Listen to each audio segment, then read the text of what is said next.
18h à Kinshasa, 19h dans l'est de la République démocratique du Congo, heure à laquelle nous vous convions à suivre cette tranche Kinshasa direct.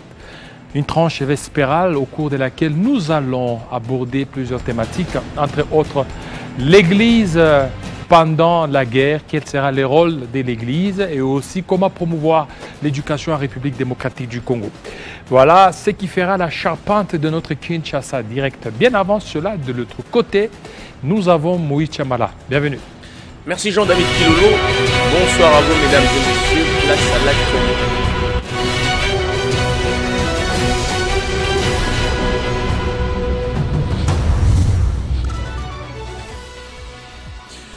Agression rwandaise, les ministres de la coopération régionale du Rwanda, James Kabarebe, et les porte-paroles du M23, Laurence Kanyauka, sanctionnés par les États-Unis d'Amérique pour les bureaux du contrôle des avoirs étrangers du département du Trésor américain.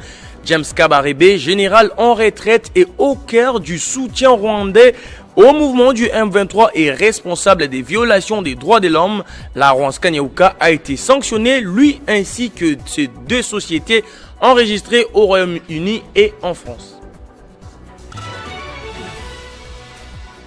Effort de guerre, le ministère des Finances a annoncé l'ouverture des comptes dédiés au Fonds des solidarités au FRDC en opération dans l'est du pays afin de faire face à l'agression dont est victime la RDC. Ces comptes bancaires intitulés Fonds des solidarités au FRDC ouverts en dollars et en francs congolais. Soutien au FRDC et effort de guerre, les vice-premiers ministres et ministres de la Défense sensibilisent les jeunes dans l'espace. Grand Kassai a adhéré au sein de l'armée ce jeudi. Guy Modianvita, accompagné des notables de cet espace, a sensibilisé la population du Sankourou. De ces titres vous seront développés à la grande édition des 19h par Arlette Boutella. Mais entre-temps, Kinshasa Direct se poursuit de l'autre côté avec Jean-David Kilolo. Retrouvez toute l'actualité en continu sur www.tele50.cd. Merci à toi Moïse Chamala pour cette livraison d'informations. Et le rendez-vous est pris dans moins d'une heure avec Arlette Boutella. Tout de suite, notre premier invité. Nous sommes une promesse et un défi. Nous sommes une perspective congolaise sur l'Afrique et le monde. Nous sommes une vision moderne et modèle de l'information. Nous sommes un média indépendant et une rédaction professionnelle totalement vouée à l'essor de la RDC.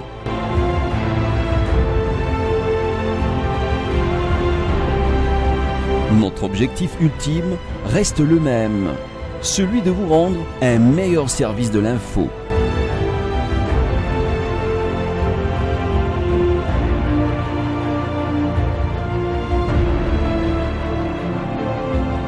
Nous sommes Télé 50.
Voilà, nous recevons pour vous Anne-Sophie Nzuzi Odia. Vous savez, ça n'arrive pas, surtout pendant cette période de guerre. Presque tous les médias sont concentrés sur les questions des guerres, mais on a voulu aujourd'hui, grâce à Bellarmé Catalan, un peu diversifier notre thématique. On va parler de l'éducation avec Madame Anne-Sophie Nzuzi Odia. Bienvenue à vous, Madame. Merci beaucoup de me recevoir. Voilà, effectivement, vous êtes psychopédagogue et spécialiste de l'éducation. Vous êtes ici en République démocratique du Congo. Alors, toute première question, comment trouvez-vous le système éducatif ici chez nous en RDC? Alors, merci pour cette première question. Je dirais que le système éducatif tel qu'on le connaît en RDC a des défis et des opportunités comme partout ailleurs. Je trouve que c'est très hétérogène, c'est-à-dire qu'il y a du bon et il y a du mauvais. Et je pense que ce serait faire une généralisation un peu abusive de dire qu'on a des problèmes, surtout qu'il y a quand même pas mal d'efforts qui ont été menés au niveau du ministère de l'Éducation nationale et de la citoyenneté dans les réformes qu'ils ont faites. Donc je pense sincèrement qu'on est dans le bon et comme partout, voilà, défis et opportunités. Et vous trouvez les réformes telles qu'elles ont été faites, elles vous satisfait en tant qu'analyste dans ces secteurs? Alors moi je trouve que c'est un bon départ, surtout quand on parle de gratuité de l'enseignement. Je trouve que c'est donner l'opportunité à tous les enfants de la République d'étudier. Et à côté de ça, il y a d'autres réformes que je trouve très importantes et dont on ne parle pas très souvent, comme par exemple la réforme qui porte sur l'enseignement pré-primaire. Donc on parle de... Oui. C'est l'enseignement maternel. Absolument, que je trouve qu'il y a une réforme absolument importante. Et puis, il y a eu des réformes aussi dans ce secteur-là? Oui, absolument. Donc la réforme va dans le sens où il faut redynamiser en fait les écoles maternelles et faire en sorte qu'elles préparent véritablement les enfants à l'école primaire. Il y a quoi comme réforme par exemple au niveau de l'enseignement pré-primaire? Alors, au niveau des stratégies qui sont mises en place, on est vraiment autour de la formation des professeurs, une meilleure élaboration du curriculum, etc. Et je trouve que c'est formidable parce qu'à l'école maternelle, donc on parle d'enfants, on va dire de 2 ans et demi à 5 ans, c'est vraiment l'âge où leur cerveau est entre guillemets plastique, donc il peut assimiler beaucoup de choses et c'est le moment où en fait où se développe tout un tas de compétences qui sont essentielles pour l'école primaire mais pour tout le reste de la vie. Alors parlant des réformes, vous ne voyez pas que c'est un peu élastique au niveau de l'école primaire lorsqu'on a mis 7e et 8e? C'est un peu long. Vous ne voyez pas au niveau des réformes. Au niveau des réformes, on a vu, oui. Vous savez que le cycle s'est arrêté seulement au niveau des 6e. Tout à fait. Alors, ils ont ajouté 7e et 8e. Est-ce que par rapport à ces réformes, vous ne voyez pas que c'est vraiment trop élastique? Parce que trop de réformes risquent de tuer aussi les réformes. Oui, non, je suis bien d'accord. Écoutez, je vous avoue que le choix de mettre une 7e et 8e, bon, je n'ai pas vraiment d'idée précise sur la motivation, mais je pense qu'au niveau du ministère, les experts ont fait un travail suffisant que pour estimer que peut-être c'était nécessaire.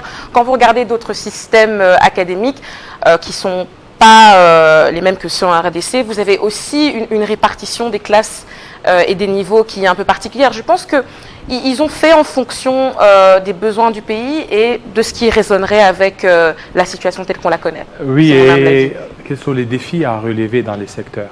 Alors, dans le secteur de l'éducation, les défis sont pratiquement les mêmes partout. Vous avez comme premier défi la qualité de l'enseignement, forcément. Vous avez aussi la formation des professeurs et puis vous avez aussi le problème d'infrastructure. Quand on parle de qualité de l'enseignement, c'est vraiment au niveau de l'offre de la formation. Est-ce que ce qui est proposé est à l'ère du temps? Est-ce que c'est obsolète? Qu'est-ce qu'il faudrait ajouter pour que ce soit plus cohérent avec le contexte congolais? Au niveau de la formation des professeurs, c'est plutôt la formation continue. Ok, maintenant que le prof a son bagage académique, son diplôme, quelles compétences peut-il ajouter à son arc pour donner un cours qui est toujours plus riche et toujours axé sur le bien-être de l'enfant? Et puis au niveau infrastructure, bien sûr, on parle de classes adéquates, de bâtiments scolaires appropriés, et puis bien sûr d'Internet et du numérique. Donc voilà. Alors vous ne voyez pas que ces défis par rapport à notre pays, le pays est vraiment en retard, surtout au niveau des infrastructures et en retard sur plusieurs points, ça risque de ne pas être tenu. Écoutez, je pense qu'il y a quand même des avancées qui sont faites, hein, timidement, que ce soit au niveau public ou au niveau privé. Il y a énormément d'initiatives, hein, en commençant par la mienne, qui justement, à leur niveau, essayent de pallier à ces soucis. Vous avez maintenant des entreprises qui proposent des solutions de digitalisation de l'administration scolaire, de suivi des devoirs pour les parents. Donc voilà, on y va petit à petit, parce que on parle d'une reconfiguration d'un système qui existe depuis un moment, donc il faut s'armer de patience. Voilà. Mais on est dans le bon. Voilà, on est dans les bons, mais Ouais. au niveau d'abord de la formation des professeurs. Oui. Notre système date depuis 1966, le système de l'enseignement. Mais lorsque vous essayez de voir, c'est que c'est presque le même enseignement Tout à fait. chaque année. Tout à fait. Vous allez voir un professeur qui vous revient, qui vous prend les notes d'il y a de cela 15 ans ou 20 ans. Tout à fait. Et vous n'avez pas tenu compte aussi de ça dans les futures réformes à venir. Si, bien sûr, hein, celle de la formation des enseignants, parce que je pense que le métier d'enseignant, c'est un peu comme le métier de médecin, dans le sens où chaque élève est différent, chaque situation est différente, et il faut que le professeur ait le bagage cognitif et intellectuel suffisant que pour gérer cela. Par exemple, je trouve qu'il est important que les professeurs aient certaines notions de neurosciences, comme par exemple la notion de plasticité cérébrale. Il faudrait que les professeurs soient aussi formés à quelques troubles de l'apprentissage, tels que la dyslexie, ou alors des cas un peu plus précis comme l'autisme, parce que véritablement, vous avez des parents qui sont, entre guillemets, en détresse parce que l'école Effectivement, n'est oui. pas capable de prendre en charge l'enfant avec soit un retard de langage ou alors un trouble apparent de l'autisme. Et je pense que c'est très important parce que ça va aussi permettre de casser le stigma qu'il y a autour des troubles de l'apprentissage et de l'autisme. Donc oui, un enseignement continu pour les professeurs est essentiel parce que, comme je vous l'ai dit précédemment, l'enseignement doit aller avec son temps. Enseigner des choses... C'est comme aujourd'hui, il y a les jets, donc c'est quoi? Il y a l'IA, voilà, Oui. l'IA qui s'est invitée. ChatGPT. Voilà, Oui, oui, oui. l'IA qui s'est invitée. Si aujourd'hui vous ne parvenez pas à vous adapter, il vous sera très difficile. Oui, absolument, hein. Je pense que tout est une question d'adaptation pour la survie au final, hein. Et puis il faut toujours penser à long terme. Les enfants qu'on est en train d'éduquer en primaire, etc., ce seront les citoyens de demain. Donc il faut veiller au-delà du bagage académique qu'on leur apporte, hein, donc les cours histoire, sciences, etc. Quelles sont les compétences, hein, concrètement, qu'on leur donne? Est-ce qu'on leur transmet la notion du sens critique? Comment faire preuve de discernement face à une information? Vous voyez, toutes ces choses qui peuvent vraiment les armer pour le rôle qu'ils auront à tenir. Et dans en le plus, futur. il faut tenir compte aussi de certains systèmes. Vous voyez qu'ici en Afrique, au niveau de l'histoire, on a dénaturé. Oui. Et tout ça, ça demande beaucoup plus des réformes et la formation des professeurs qui s'avère très importante.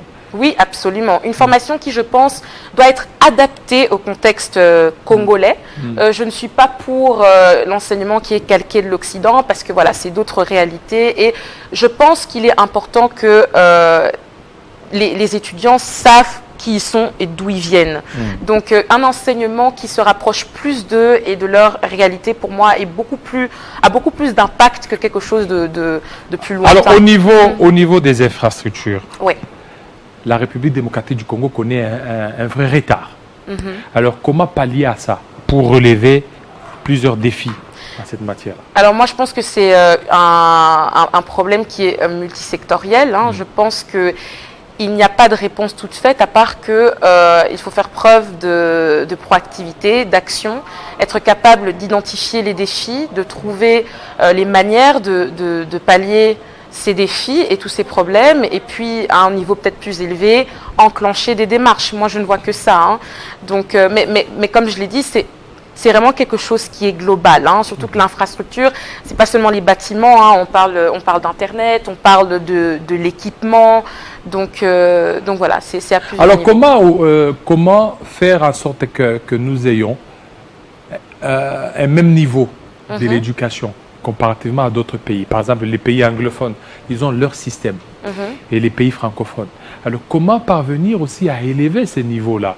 Parce qu'aujourd'hui, certains de nos diplômes ne sont pas considérés ailleurs. Tout à fait. Hein, donc, lorsque vous arrivez, on vous demande de faire 2 ou 3 ans d'apprentissage. C'est comme si on remettait en cause tout ce que vous aviez fait ici. Tout à fait. Et je trouve que c'est un peu injuste, hein, parce qu'au final, j'ai l'impression qu'à l'étranger, le fait d'avoir un diplôme qui vient de la RDC, peu importe l'institution que vous avez étudiée, c'est un peu... Bon, c'est un peu le signe qu'on ne doit pas vous prendre très au sérieux. Et je trouve que c'est pas bon parce qu'il y a énormément d'intellectuels, il y a de très bons professeurs, donc pour moi, il ne faudrait pas faire l'amalgame.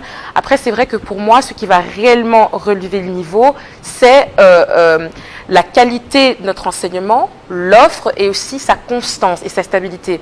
Vous n'êtes pas sans savoir que parfois le calendrier académique est chamboulé, hein, que ce soit pour les étudiants à l'université ou à l'enseignement primaire. Il y a d'autres réalités qui font que tout va un petit peu au ralenti, hein. Parfois les soucis de paiement des professeurs et consorts. Donc pour moi, quand on arrivera à trouver des solutions à ces problèmes, quand on instaurera une sécurité pour les professeurs, alors pour moi il y aura cette volonté, cette motivation de relever l'éducation et la qualité des enseignements. Comparativement à d'autres pays, est-ce que la RDC a un recul ou en avance? Alors moi je pense qu'on est sur la bonne voie. Je dirais pas qu'on est, oui, je ne dirais pas qu'on est en recul. Dire qu'on est en recul, ce serait très péjoratif. Je pense simplement que il faut donc d'une part s'accrocher à ce que le ministère de l'Éducation nationale tient à faire, mais d'autre part oser explorer d'autres pistes de collaboration avec des acteurs, hein, qui soient privés ou COCES, qui vraiment sont experts en la matière et qui peuvent aussi apporter leurs inputs pour que nous puissions offrir un enseignement de meilleure qualité. Mais vous savez, chaque système est différent. Vous savez, en Occident aussi, vous n'avez pas que des bonnes écoles, entre guillemets, hein. Je veux dire, les défis sont transversaux et concernent la majorité des pays. Donc voilà, je dirais qu'on est sur la bonne voie, pas en recul, et voilà qu'il faut continuer sur notre lancée et faire preuve d'initiative et d'innovation. Peut-être vous dites qu'on est sur la bonne voie parce que vous êtes ici à RDC, mais ce n'est pas la réalité sur le terrain. Ceux qui sont en France vous diront autre chose, que nous sommes vraiment en net recul. Oui, mais ils se basent sur quoi en disant ça? Ils se basent plus sur les sur nos diplômes, par exemple, sur nos diplômes. Lorsque vous avez le bac 5 ou ici en RDC, ailleurs, c'est pas considéré. Oui, mais vous savez, tout ce qui a trait au diplôme, ce sont des classifications qui sont un peu arbitraires et un peu aléatoires. Hein. Vous savez, quand on octroie un diplôme, cette qualité d'excellence dépend de critères que les pays octroient. Hein. Donc, ok, diplôme congolais par rapport à un diplôme français, en France, on va peut-être considérer ça comme moindre, entre guillemets, mais sur base de quoi? Si ça se trouve, nos critères d'excellence ne sont peut-être pas les mêmes, les besoins en termes de formation ne sont peut-être pas les mêmes. Donc, cette comparaison, pour moi, elle est voilà, il ne faut pas comparer l'incomparable. Chaque pays est différent, chaque système est différent, et on ne peut pas tout mettre dans le même panier en se disant que ben voilà, l'un est comparable à l'autre. Alors, notre système éducatif, vous ne le trouvez pas trop élastique par rapport à d'autres pays, surtout à des pays anglophones, hein, où il y a ici, par exemple, ceux qui font la médecine, ils vous font 7 à 9 ans. Ben, vous savez, c'est la moyenne à peu près. Hein. Oui, mais c'est trop long. Mais lorsque vous allez ailleurs, ils sont beaucoup plus pragmatiques. Oui. Hein, donc vous ne faites pas beaucoup d'années. Oui. Et puis vous devenez des masters et ainsi de suite. Bon, c'est vrai qu'à l'extérieur, l'accent est plus mis sur le pratique, hein, surtout quand vous faites votre master. Là, on est beaucoup plus sur le pratique et moins sur la théorie. Là, c'est vraiment comment est-ce que l'étudiant peut transposer ce qu'il a appris. Et pourquoi ne pas aussi mettre ça, copier ça? Par exemple, ils sont beaucoup plus dans des pratiques, qu'on soit dans des pratiques que dans des théories. Ah non, je suis totalement d'accord. Notre système est beaucoup plus théoricien. Oui, hein? Oui, c'est vrai. Trop de théorie et tout ça, ça fait fatiguer. Non, tout à fait. Hein, on est un peu dans une culture du par cœur. Hein. On apprend par cœur ce qu'il est écrit. On prend ce que le professeur dit pour argent comptant, et ce qui n'est pas une mauvaise chose en soi, mais je trouve que si on parle par exemple des universités, le but même de l'université, c'est la confrontation des points de vue. Donc, lorsque le professeur donne son cours, comment est-ce que l'étudiant peut prendre ce temps de questionner et même entre guillemets, de remettre en cause ce que son professeur lui dit pour que justement son apprentissage soit le plus riche possible. Donc tout à fait, je pense que la pratique, on en bénéficierait vraiment énormément. Alors, parlons d'abord au niveau des cours. Oui. En RDC, nous avons des programmes où vous avez beaucoup de cours Oui. qui, à un certain temps, ne vous aident presque pas. Oui. Quelqu'un qui fait, par exemple, la mathématique, on vient, on met les cours d'esthétique. Ouais, donc, ce sont des cours qui ne s'adaptent pas. Ben, écoutez, il y a la notion de tronc commun qui est importante dans l'éducation. Et ça, c'est partout ailleurs. Hein. Dans les universités, par exemple, la première année, c'est toujours des cours qui n'ont un peu rien à voir. Pour la petite histoire, moi, avant de faire ma maîtrise en communication multilingue, relations internationales, j'ai fait un bachelier en information et communication. Ma première année, on m'a mis des cours de psychologie sociale, on m'a mis des cours de philosophie. Ça n'avait rien à voir avec ce que je faisais, mais c'est juste cette idée de tronc commun, en fait. Avoir le plus de connaissances possible, peut-être pour élargir ses perspectives de réflexion, mais vous ne voyez pas que ce sont des histoires à pouvoir revoir, ça, hein, pour... Oui. Hein, créer des cours divers, mais qui soient beaucoup plus cohérents et pertinents par rapport à la voie que l'étudiant a choisie. Voilà. Oui. Oui, effectivement. Alors, la République démocratique du Congo, comment peut-on rattraper le retard par rapport à d'autres pays?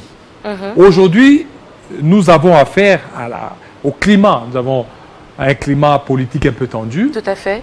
Il y a certains cours qui commencent et puis il y a un certain temps, surtout ceux qui sont dans l'Est de la République démocratique du Congo. Et tout ça, ça va influencer sur leur cursus académique ou scolaire. Oui. Et par rapport à ça, est-ce qu'il n'y a pas des pistes de solutions pour pouvoir un peu rattraper de telles choses? Oui, bien sûr. Tout à l'heure, je pense avoir mentionné la notion de stabilité. Hein. Je pense que le calendrier scolaire est très important. Avoir une idée de quand ça commence, quand ça finit, et aussi voir comment faire pour éviter les perturbations. Parce que ce qui vraiment tue la qualité de l'enseignement aussi, selon moi, c'est un calendrier qui n'est pas bien défini ou alors qui est perturbé. C'est comme pour tout. Ensuite, comme je vous l'ai dit également, il faut miser sur la qualité de la formation. Il faut des offres de formation qui soient beaucoup plus réfléchies et qui vont au-delà en fait du simple bagage académique, mais qui poussent à l'acquisition de nouvelles compétences qui seront très utiles pour tous les étudiants qui rentreront au bout d'un moment dans leur vie active. Et puis bien sûr, la formation des enseignants et puis un accompagnement des gouvernements et pourquoi pas des partenaires privés pour ensemble créer des synergies qui amèneront un système éducatif beaucoup plus épanoui. Alors notre système éducatif, on trouve que c'est un système beaucoup plus de nantis. Alors qu'il fallait tenir compte des gens qui peuvent faire aussi les métiers. C'est pas tout le monde qui peut faire l'université. C'est pas tout le monde qui peut faire telle étude supérieure. Il faut des métiers. Oui. Alors, est-ce que vous avez aussi pensé aussi à ça? Promouvoir un peu l'apprentissage des métiers. Oui. Et là, ça donnerait aussi du poids et aussi de la valeur à ces secteurs. Ah, je suis totalement d'accord avec vous. Je trouve qu'il est important de donner plusieurs pistes de solutions et d'enseignement en fait aux étudiants. C'est vrai que l'université c'est bien, mais je pense qu'il serait intéressant aussi d'investir dans pourquoi pas des instituts de formation pour plusieurs métiers, pour que tout le monde puisse se retrouver. Parce que comme vous l'avez bien dit, pas tout le monde a envie d'être avocat ou médecin. Des longues études et puis oui, c'est ça. Lui il n'est là que pour 2-3 ans et puis c'est fini. C'est ça. Moi je trouve que une chose dont pourrait vraiment bénéficier la RDC, c'est vraiment ce concept de formation courte. En Occident, vous avez la formation courte et la formation longue. Et la formation longue, le plus souvent, fait référence aux études universitaires. Les formations courtes sont des formations qui sont certifiantes. Donc vous avez quand même un diplôme ou un certificat qui vous est donné lorsque vous accomplissez cette formation. Mais elles sont beaucoup plus orientées sur les métiers Hein, vous voyez, la menuiserie, la plomberie, etc. Et je pense qu'on aurait tout à gagner à investir dans cela, parce qu'on a besoin de tous ces métiers-là dans la République et partout ailleurs, en fait. Hein. Donc, on s'est rendu compte qu'il y a beaucoup d'avocats et qui ne foutent absolument rien du tout. Beaucoup d'avocats, il y a beaucoup d'avocats. beaucoup de Et médecins. ce qui fait en sorte qu'il y ait aussi beaucoup de partis politiques, parce que on envoie des gens à des facultés qui ne sont pas appelés. Alors, comment on peut booster les systèmes éducatifs congolais pour qu'ils soient aussi compétitifs sur le marché international? Alors, moi, je trouve personnellement que une des façons de le faire, si pas la plus importante pour moi, c'est d'élargir nos perspectives. Ce que je veux dire par là, c'est que l'éducation ne devrait pas se limiter à la simple didactique. Je m'explique. Le domaine de l'éducation a une composante psychologique, neuroscientifique et sociologique. C'est important de s'en rendre compte parce que un professeur qui est formé, par exemple, aux troubles de l'apprentissage ou qui comprend comment est-ce que l'étudiant assimile l'information, eh bien c'est un professeur qui va créer un curriculum qui sera beaucoup plus précis, beaucoup plus affûté et qui répondra beaucoup mieux aux besoins non seulement de l'étudiant, mais aussi aux besoins de la communauté, de la société. Je vous donne un exemple. Moi, je suis, en tant que psychopédagogue, très portée sur les neurosciences parce que je trouve que lorsqu'on comprend le fonctionnement du cerveau, le fonctionnement de l'attention humaine, de l'acquisition de l'information, eh bien, on peut alors comprendre que lorsqu'un étudiant est en situation de difficulté, ça n'a rien à voir avec ses compétences académiques, mais ça peut être lié à une maladie sous-jacente ou alors une distraction liée à son environnement. Et c'est essentiel parce que, comme je vous l'ai dit, le but c'est de donner le matériel académique et didactique, mais tout en donnant des compétences pratiques. Et pour en revenir par exemple à ce que je disais sur les écoles maternelles, pourquoi est-ce que c'est important? C'est parce qu'à ces âges-là, c'est là que vraiment le développement cognitif, communicatif et social, émotionnel se fait. C'est là où l'enfant commence à avoir des réflexions, à avoir conscience de son environnement. Et ça, c'est des choses qui vont le porter jusqu'à la fin de sa vie. Mais il y a même des crèches qui sont là. Il y a même des crèches, c'est-à-dire des enseignements prêts. C'est très bien. Il faut le plus tôt possible, c'est là qu'il faut commencer. Et il faut faire attention justement à ces étapes-là, hein, ces points cruciaux du développement de l'enfant. Parce que l'enfant, un jour, deviendra grand. Donc, tout le bagage qu'on lui donne à la base va le Alors, porter. vous êtes psychopédagogue. C'est bien voilà. Étant comme tel, il y a les phénomènes d'autisme. Oui. Est-ce qu'il y a aussi des mécanismes pour prendre en charge de tels enfants qui, à la longue, regardez aujourd'hui, Elon Musk, c'était un enfant autiste. Oui. Aujourd'hui, il fait preuve de ses capacités. Est-ce qu'aujourd'hui, il y a des mécanismes pour prendre en charge ces enfants au niveau de l'école primaire, au niveau de l'école aussi secondaire? Bien sûr. Parce qu'on a vu, ils ont juste leur centre. Oui. Lorsque vous constatez autisme, on les envoie juste là. Alors qu'ils ont besoin aussi de pouvoir étudier avec les autres enfants. Tout à fait. Alors oui, c'est hyper important. C'est vrai qu'au Congo, il existe des écoles pour les enfants autistes, etc. Mais je trouve qu'il faut aller au-delà de ça. Je pense qu'il faut aller à un niveau gouvernemental. Je vous donne un exemple. Aux États-Unis, il y a ce qu'on appelle le 504 Plan, donc le plan 504. Et c'est un plan en fait qui prévoit un accompagnement adéquat pour toutes les personnes, enfin, les enfants, les étudiants, etc., qui ont ou des soucis d'apprentissage ou alors un handicap quelconque. Ça fait que dans les écoles américaines maintenant, à cause de ce 504 Plan, les écoles sont obligées de faire les aménagements nécessaires pour que l'enfant puisse apprendre avec ses condisciples. Donc, avec ça, en fait, on est même plus obligé d'avoir des écoles vraiment spécialisées, bien qu'elles ont leur importance. Mais je trouve que ça favorise vraiment un climat d'inclusion et de tolérance dès lors que... Voilà. C'est ça. Parce que dès lors que vous avez un enfant qui est autiste, vous le mettez parmi les autistes, mais pour se développer, oui, mais parce qu'il y a quelqu'un... Mais si vous le mettez au milieu des enfants qui réfléchissent normalement, vous allez voir qu'il voudra un tout petit peu être comme les autres et ça sera l'adaptation pour cet enfant. Oui, surtout que l'autisme, c'est une condition qui touche beaucoup au social. Donc quand on identifie ce qui caractérise cette condition, c'est vraiment la capacité à communiquer, à tisser des liens.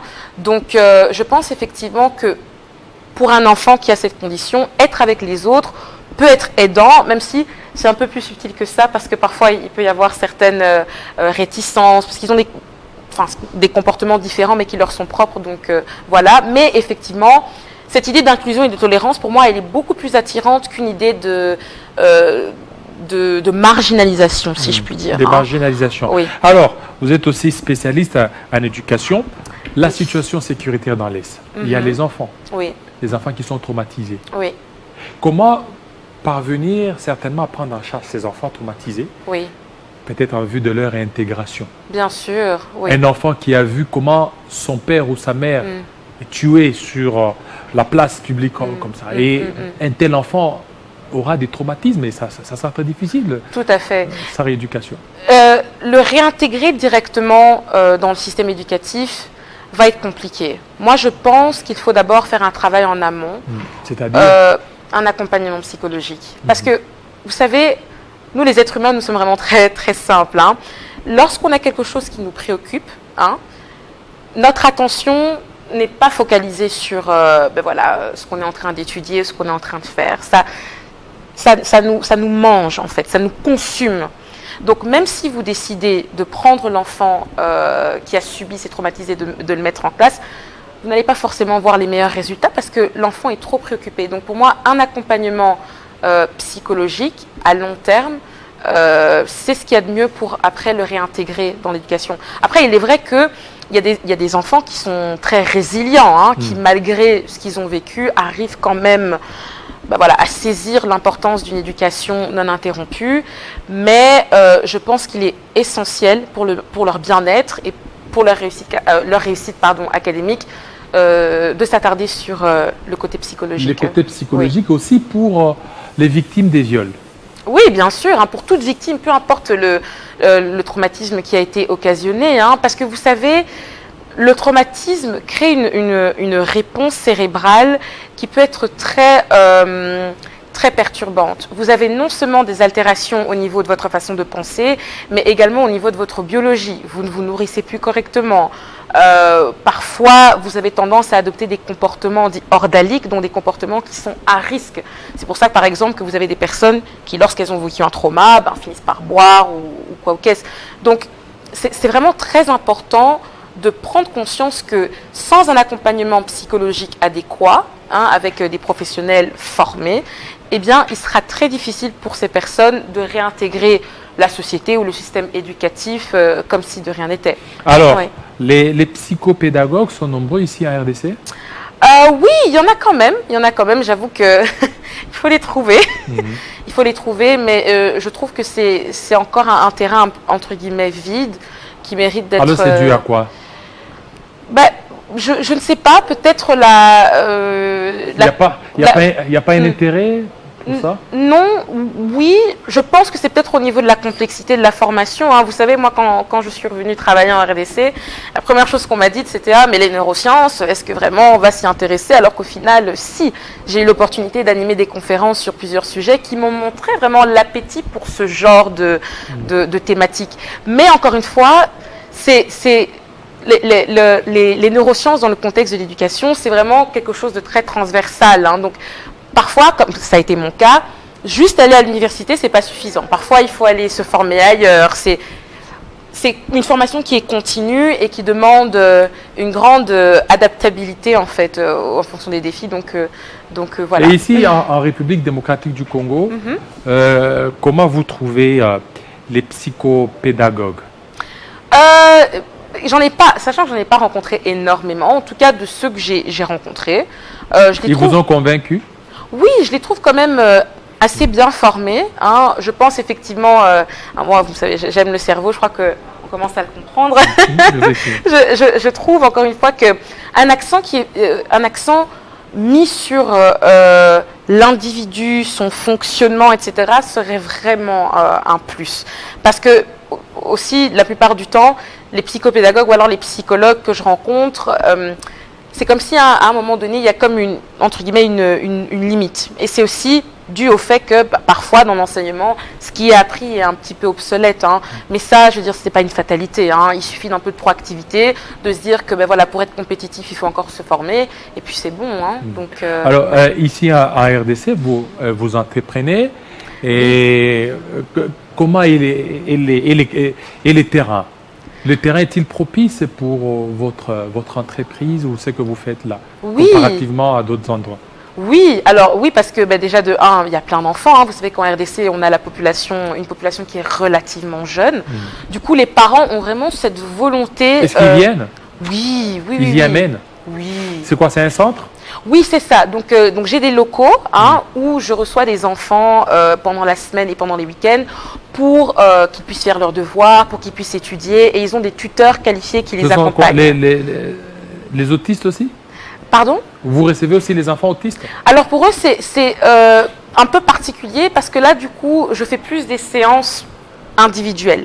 Parce qu'en général, la personne autiste, voilà, les contextes un peu trop sociaux, ça peut toujours être un peu délicat. Aussi, le fait d'être dans un environnement qui ne leur est pas familier, ça peut aussi les braquer. Donc là, je vais directement à la maison, je rencontre l'enfant et puis avec les parents, on établit un plan d'intervention en fait, en fonction des objectifs que les parents voudraient atteindre pour leur enfant. Oui, donc vous avez trouvé du répondant en République démocratique du Congo. Oui, énormément. Surtout de la part de parents qui étaient vraiment désemparés. Je pense à un cas très précis. J'avais cette maman qui m'avait supplié de l'aider parce qu'en fait, dans son école, tout le monde disait que son fils n'était pas normal, que c'était un sorcier, qu'il ne réussirait jamais dans sa vie. Et ça l'a beaucoup désemparé. Et j'ai pris son fils en charge. Hein, on a répété en fait les leçons à l'école, mais dans un format qui est plus compréhensible pour lui. Par exemple, quel format par exemple? Je vous donne un exemple. Hein, oui. Parce que vous savez, il y a le concept de neurodiversité qui veut dire en fait que chaque individu a sa propre manière de penser et sa propre manière d'envisager le monde. En fonction de ça, la façon dont je vais acquérir l'information, la connaissance, ne sera pas la même que vous. Donc, en fonction de ça, la première étape, c'est de savoir en fait où se trouvent les affinités de l'enfant. Est-ce que c'est un enfant qui est beaucoup plus actif? Est-ce que c'est un enfant qui répond bien lorsqu'on le pose sur une chaise, on lui donne un exercice, etc. Dès qu'on a ça, on peut élaborer des exercices adéquats. Je vous donne un exemple. Pour mon petit garçon, ce qu'on faisait pour qu'il puisse connaître l'alphabet, c'est que je mettais des petites fiches avec les différentes lettres sur le carrelage et on jouait à la marelle. Ça peut paraître fou, mais comme c'était un enfant très actif, le mouvement, c'est ce qui l'aidait à mieux acquérir l'information. Et puis même, un exemple qui va peut-être vous parler, vous n'avez pas remarqué que parfois, certaines personnes, quand elles étudient, elles ont besoin de marcher, elles ont besoin de répéter à haute voix, elles ont besoin de... Donc, c'est pour vous dire en fait que ces petits mécanismes qui sont adaptés à l'individu peuvent vraiment l'aider à acquérir l'information. Et moi je dis toujours, il faut adapter ce qu'on apprend à soi et pas s'adapter à l'information, dans le sens où ce qu'on nous apprend à l'école, il faut qu'on essaye de le retirer et de voir comment est-ce qu'on peut acquérir ces connaissances en fonction de nos affinités, qu'on soit visuel, qu'on soit auditif ou qu'on arrive à retenir par l'écriture, quoi. Donc voilà. Alors pour vous, les enfants de quel âge, par exemple? Ah, moi c'est tout le monde, hein. Tout le monde, même des bébés? Alors, je commence en... Parce que des bébés, c'est la formation pré. Ah oui, hein, bien sûr. Mais moi je commence vraiment avec les enfants de 3 ans. 3 ans. 3 ans, et puis moi jusqu'à les adultes, hein, je propose aussi des formations aux entreprises, là, etc. Faites quoi? Vous leur apprenez ou bien seulement l'encadrement ou l'assistance? Alors ça dépend, hein, parce que j'ai plusieurs services en tant qu'entreprise. Vous avez un service qui est beaucoup plus axé sur le tutorat, entre guillemets, donc les parents vont vraiment me demander de renforcer une compétence spécifique.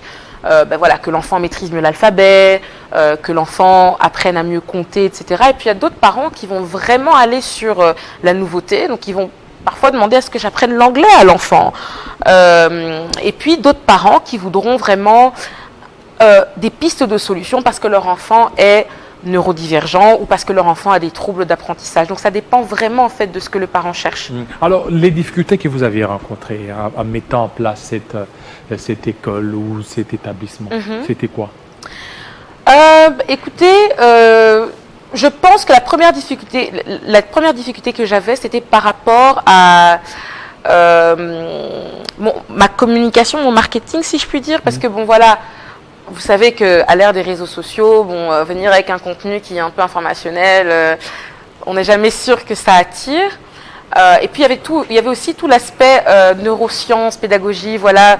Je ne savais pas si ça allait être trop lourd, ou je ne savais pas si les gens allaient vraiment comprendre en fait ce que j'essayais de faire, mais avec la bonne équipe en fait, vous arrivez à tout surmonter et j'ai eu la chance d'avoir trouvé cette équipe. Est-ce que vous avez déjà eu des majeurs aussi, des enfants comme par exemple les communément, les chégués, et pour qu'ils viennent certainement aussi apprendre?